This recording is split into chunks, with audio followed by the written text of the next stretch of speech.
Before diving into this incredible story, consider subscribing to the channel and hitting the bell. Every story here has something to say, and you won't want to miss a single one. Washington, D.C., on a summer evening. The sun is slowly setting, bathing the residential streets in a golden glow. In this upscale neighborhood, the perfectly trimmed lawns and immaculate facades give an impression of calm and prosperity. But behind this apparent tranquility, an unexpected drama is brewing.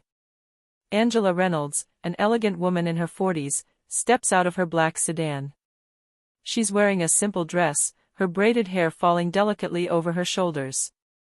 In her hands, shopping bags. She pushes open the automatic gate of her home, a discreet but impressive mansion, a symbol of success and stability. For her, it's just another ordinary day, one more in her busy life. A few meters away, parked in his patrol car, Officer Brian Collins observes the scene. Tall, with a face hardened by arrogance and the habit of authority, he is known among his colleagues for his overzealousness, and for his remarks often tinged with racism. Seeing Angela, his mind is clouded by a single prejudice: she has no business being here. The police officer gets out of his car, one hand instinctively placed on his weapon. He walks forward quickly, his hard gaze fixed on Angela, who stops in her tracks, surprised. "Hey you!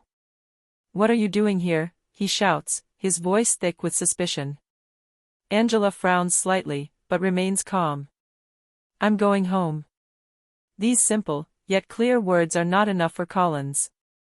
To him, this black woman in this luxurious neighborhood is just a stranger, perhaps a burglar. His distorted thoughts take over.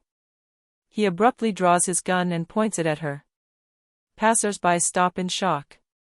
Some are already taking out their phones to film. Angela, though frightened by the scene, maintains an impressive dignity. Her heart is pounding, but she refuses to panic. What Collins doesn't know at this moment is that he has just made the biggest mistake of his career. Because the woman he's threatening, Angela Reynolds, isn't just a resident. She's the wife of James Reynolds, the most feared and respected man in the country, the director of the FBI. And in a few minutes, Collins' life will change forever. Angela takes a deep breath. She feels sweat forming on the small of her back, but her face remains impassive. The gun pointed at her gleams in the last rays of sunlight. Passers-by, frozen, don't dare intervene. Some film, others look away. "On your knees. Right now," screams Officer Brian Collins, his sharp voice echoing through the quiet street. He takes a step forward, his finger tight on the trigger. Angela keeps her eyes fixed on him, refusing to give in. "Sir, I repeat, I am at home. Look at the address. This is my house." But Collins hears nothing. His prejudices are stronger than reality. For him, a black woman in this luxurious setting is an anomaly, a threat. "Enough lies. You think I'm going to believe this? You're stealing, and you pretended to be the owner? On your knees, or I'll shoot." Fear grows in Angela's heart, but her mind remains clear. She knows one false move could be fatal. Slowly, she slides her hand into her purse. Collins, thinking she's pulling out a weapon, lets out a nervous cry. "Don't move. I told you, don't move." Angela stops, raises her hands to shoulder height and says in a clear voice, "I'll just pick up the phone. Call your superior if you doubt me. You're making a huge mistake." Collins snorts, confident. "Your superior? Do you think I have time for your stories? No. You will obey. And believe me, if you move again, I'll send you to the ground." A heavy silence falls. The neighbors watch, some filming every second. Angela, despite the fear tightening her throat, makes a decision. She gently takes out her phone, dials a number she knows by heart, and holds it to her ear. A few seconds later, a deep, authoritative voice rang out. "James Reynolds speaking." Angela closes her eyes for a split second, relieved. "James, a police officer is threatening me with his gun. He thinks I'm an intruder. I'm in front of the house. Hurry up." An icy silence follows her sentence. Then her husband's voice booms through the receiver. "Don't move. I'll take care of it immediately." Angela slowly lowers the phone, staring at the officer, who is still unaware that the countdown to his career has just begun. Angela's breath hitches. The gun pointed at her seems to weigh more heavily than ever. Collins tenses, holding the pistol in both hands, his index finger trembling on the trigger. His gaze is cold and determined, but behind his eyes, there's a flicker of nervousness. On the ground. "Now," he roared. The tension in his voice betrays the fear that drives him as much as his arrogance. Angela, still motionless, keeps her hands clearly visible. She can hear her heart pounding in her chest, but her gaze remains fixed. "You are making an irreparable mistake, officer. I advise you to stop immediately." These words, spoken with impressive control despite the fear, seem to make Collins even angrier. "You dare threaten me? You? I told you to lie down on the ground." Around them, passers-by gather. Cell phones pointed toward the scene capture every second of this explosive confrontation. Murmurs rise, some outraged by the officer's brutality. A child whispers to his mother. "Mom, why is he doing this to her? She didn't do anything." The mother turns her son away, unable to answer. Angela clutches the phone in her hand.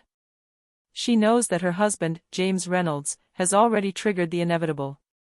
The FBI will arrive soon. But in the meantime, everything depends on his ability to remain calm. She takes a very light step back, towards her open gate. Collins immediately yells. "Don't move. Or I'll shoot." His voice breaks the silence of the neighborhood. Angela stares into his eyes, her dignity intact despite her fear. "You have no idea what you're doing, officer. In a few minutes, you'll regret it." Collins sneers, confident he has the situation under control. "That's it, do you think anyone will come and help you? You're alone."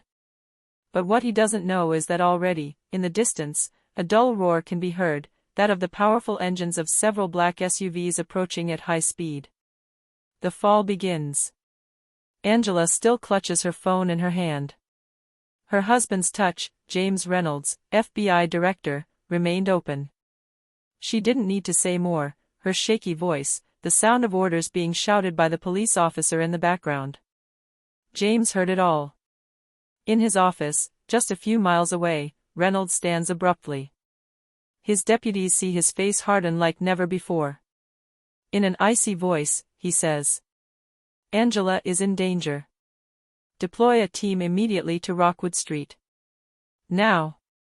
Through the receiver, Angela hears her husband's cold fury.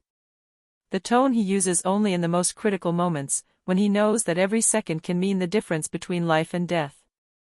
"Angela, listen to me," he said in a firm voice, "don't move. Don't argue with him any further. Hold on. I'm on my way."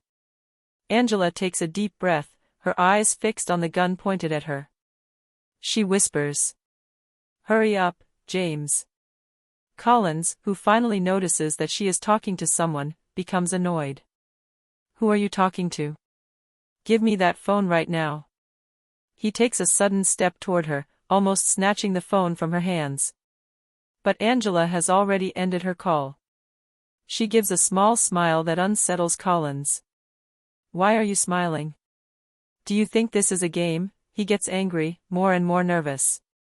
The spectators, for their part, sense that something is brewing. In the distance, they hear the sound of engines, fast, powerful, and approaching. Several people look up at the main street. And suddenly, a line of black SUVs with tinted windows appears at full speed. Tires squeal, doors slam. Within seconds, a dozen armed federal agents burst out and surround the scene, their bulletproof vests marked with the acronym FBI. Collins, stunned, instinctively recoils. His gun, still pointed at Angela, trembles in his hand. An authoritative voice resounds, amplified by a megaphone. "Police Officer Collins. Drop your weapon immediately. You are surrounded." Collins turns pale. All around him, passers-by film, stunned by this movie-like spectacle. Angela, for her part, knows the situation has just changed. The street, peaceful just moments earlier, transforms into a veritable battlefield. Black SUVs line up like a wall, their flashing lights illuminating the neighborhood with blue and red reflections. The neighbors, who were still filming, instinctively recoil from this show of force. The heavily armed, helmeted FBI agents advance in formation. Their weapons flash under the streetlights, each pointed in a single direction: Officer Brian Collins. Officer Collins. Immediately drop your weapon and put your hands behind your head. That's a direct order, thunders an officer through a megaphone. Angela, still motionless, feels the tension rising. Her gaze meets Collins's. He's sweating, his eyes revealing a panic he can no longer hide. His finger trembles on the trigger, but his authority crumbles second by second. What is this?" he stammers, taking a step back. His eyes dart from Angela to the dozens of guns pointed at him. Another officer shouts. "Put down your weapon, Collins. It's over." Collins hesitates, his breath coming in short bursts. Part of him wants to obey, but his pride holds him back. Surrendering would mean admitting his fault in front of the entire street, in front of his colleagues, in front of the entire world. Angela, in a calm but firm voice, finally speaks. "I warned you. You pointed a gun at the wrong person."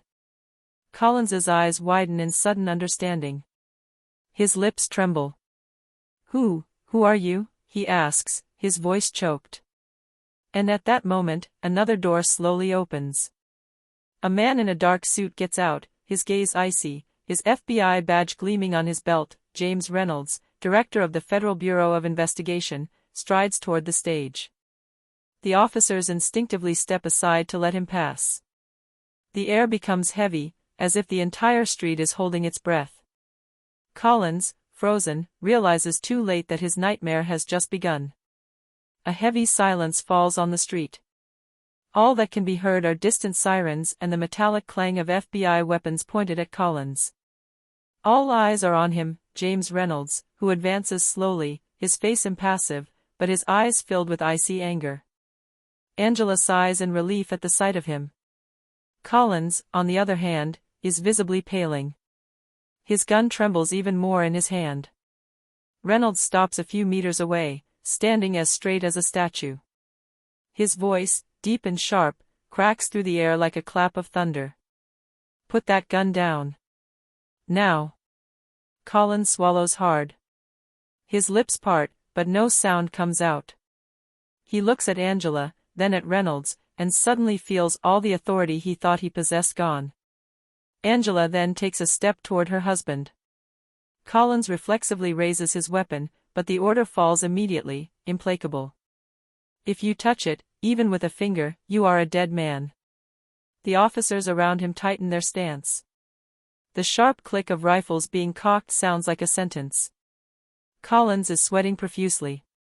I didn't know," he finally stammers, his voice breaking.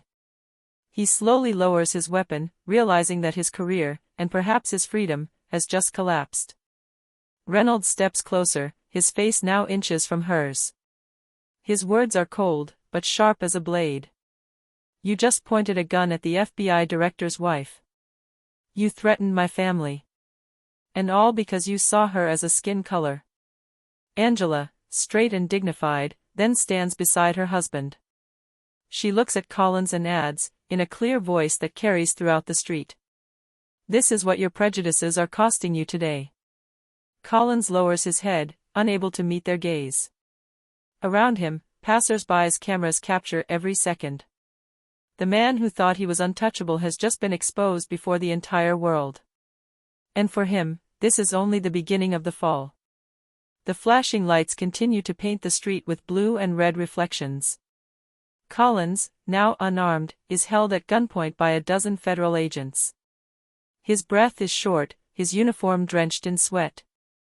James Reynolds takes out his phone, his gaze still fixed on the officer.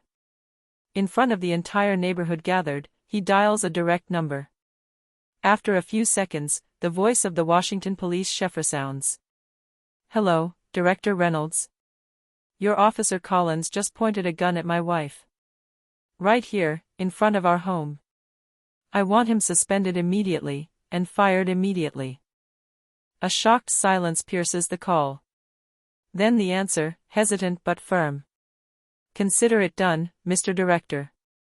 Reynolds hangs up, calmly puts away his phone, and turns to Collins. His voice falls like a verdict. "You're finished. Take away his badge and his gun."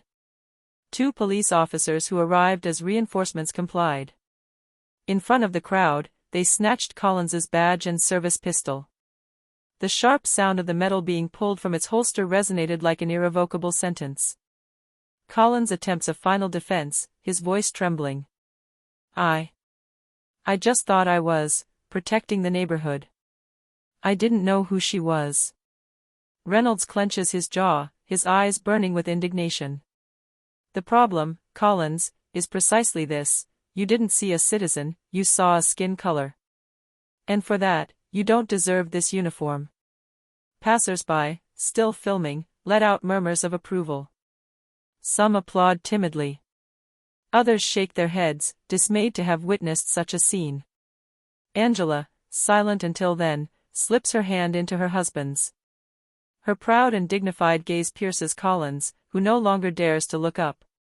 In a matter of minutes, the man who believed he was in a position of strength lost everything he possessed, his weapon, his badge, and soon, his reputation.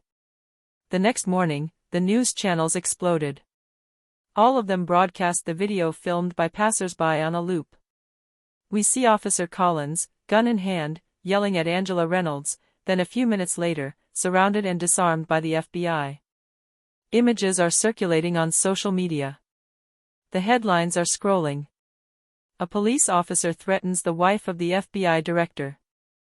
A racist gesture costs an officer his career. When the FBI intervenes against the uniform that, skidding. The debates are heated. For some, this is undeniable proof that insidious racism continues to plague law enforcement. For others, it illustrates that no one is untouchable, not even a serving police officer. That same evening, James Reynolds speaks at a national press conference. Before a group of journalists, he appears serious, determined, but also deeply affected by what he has experienced. "Last night, my family experienced what innocent citizens too often experience. My wife, a black woman, was held at gunpoint by an officer who judged based on his prejudices and not reality. This is unacceptable." The flashes crackle, but Reynolds continues, his voice firm and clear. "I want to be perfectly clear, the FBI will never tolerate such behavior. And neither will I. Every citizen deserves respect and protection, regardless of their skin color, background, or social status." In the room, journalists took note of every word. The speech immediately went viral. Some saw it as a historic statement, a message that transcended a single incident to reach the entire country.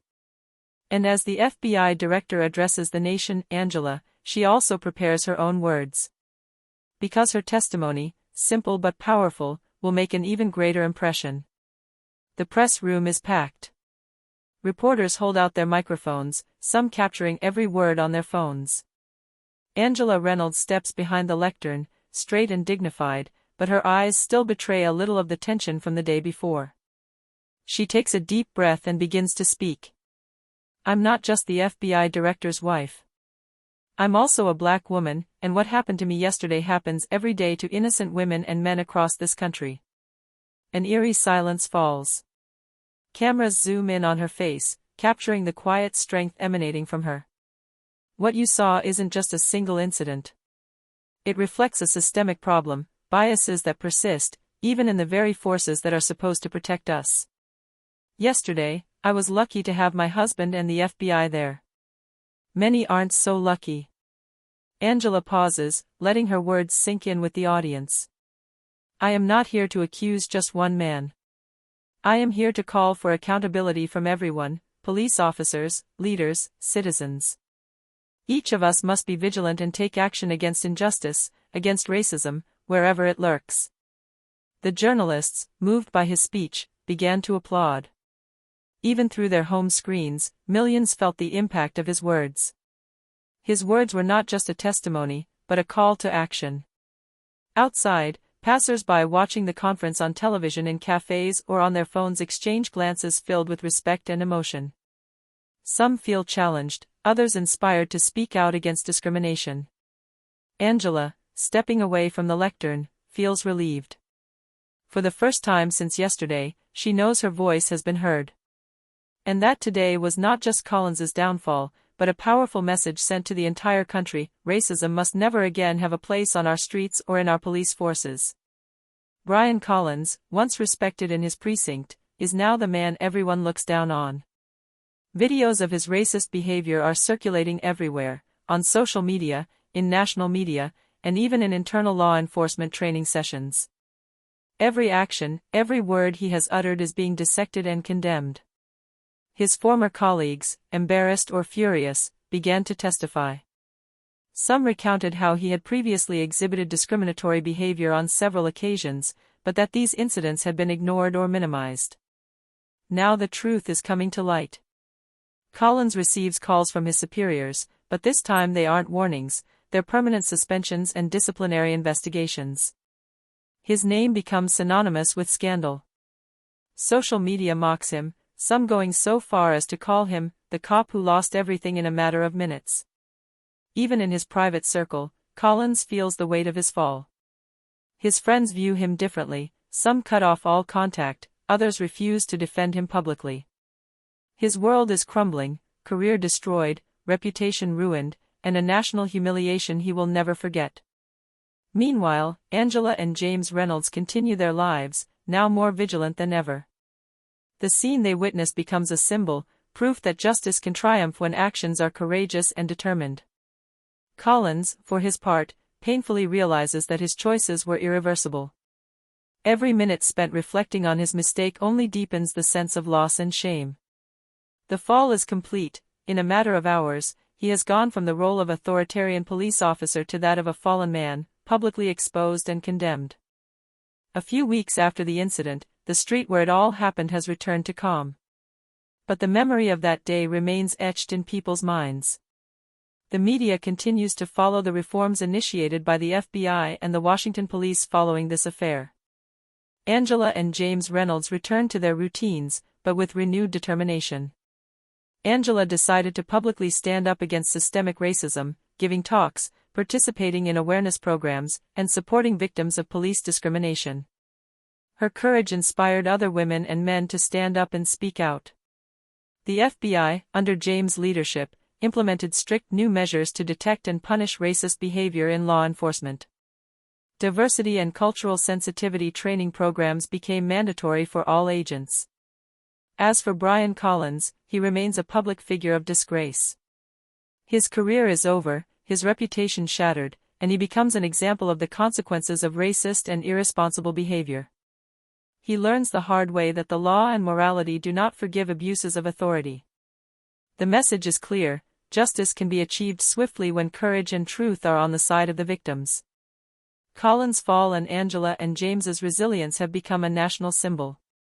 Through this story, the country understands that a single act of racism, even one supported by authority, can be stopped. And that those who dare to stand up against injustice, even in the face of power, can change the course of events. Angela, holding hands with James, looks at the house behind her, her face serene. She knows that this victory goes far beyond her own story. It is a victory of justice, honor, and restored dignity for all.